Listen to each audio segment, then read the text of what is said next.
Tampok si kaapat na State of the Nation address si Pangulong Bongbong Marcos ang mga isyong kinahaharap sa sektor ng enerhiya. Ayon sa Pangulo, mahal ang kuryente, madalas brownout at kulang serbisyo. Ngunit para sa mga eksperto, walang saysay ang ganitong paglalarawan kung hindi tinutumbok ang ugat ng problema, ang pagdepende sa imported fossil fuels at coal. Sa kanyang SONA, ipinagmalaki ni Marcos Jr. ang plano na mapailawan ang 4 na milyong kabahayan sa susunod na 3 taon.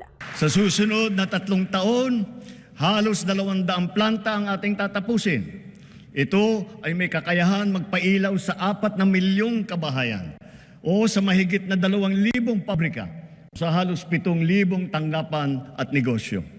Pero ayon sa mga eksperto, maaaring magdulot ng mas malalang problema sa hinaharap ang planong ito lalo na sa usapin ng kalikasan at ekonomiya. Babala ni Dr. Leonardo Butch Lanzona, isang ekonomista at profesor sa Ateneo de Manila University, ang patuloy na paggamit ng coal ay nakakaambag sa pagbaha at lumalalang epekto ng climate change. We need to limit our dependence on coal energy because it's actually the reason why we have a lot of this flooding as well. No?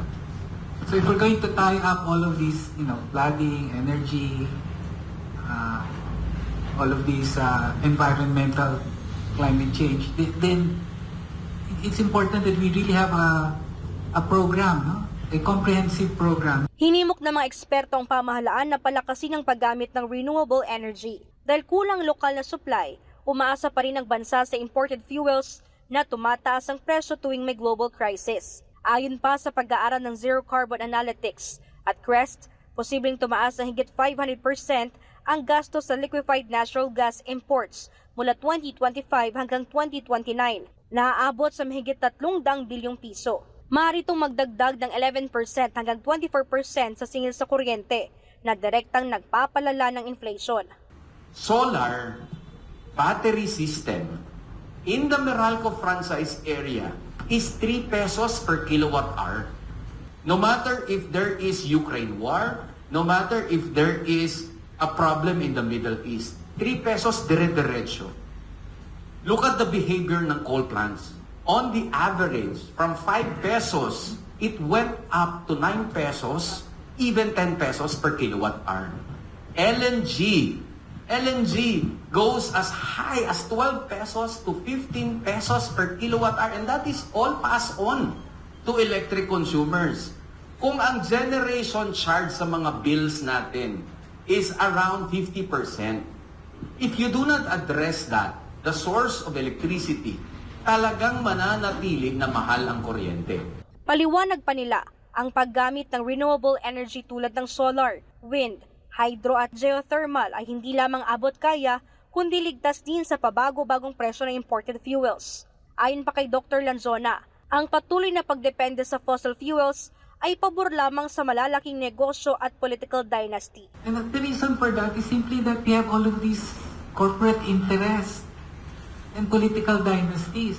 Of course, in other countries, meron din silang mga political dynasties and meron din silang mga oligopolies. Pero unlike here, in the other countries, kumikita yung mga oligopolies by growing the whole economy, by making sure that everybody benefits. Dito, ang gusto nito mga political dynasties and mga corporate interests, gusto nila sila lang yung gusto nilang yumaman eh. Git ng mga eksperto, may solusyon naman. Ang kailangan lamang ay tunay na political will at ang pagbibigay halaga sa kapakanan ng taong bayan kaysa sa interes ng iilan. Habang patuloy na tumataas ang singil sa kuryente, nananawagan ng mga eksperto sa pamahalaan na seryosohin ang paglipat sa mas malinis at murang enerhiya para mapakinabangan ng mas nakararami. Para sa Diyos at sa Pilipinas kong mahal, ito si Sheena Torno, SM Rai News.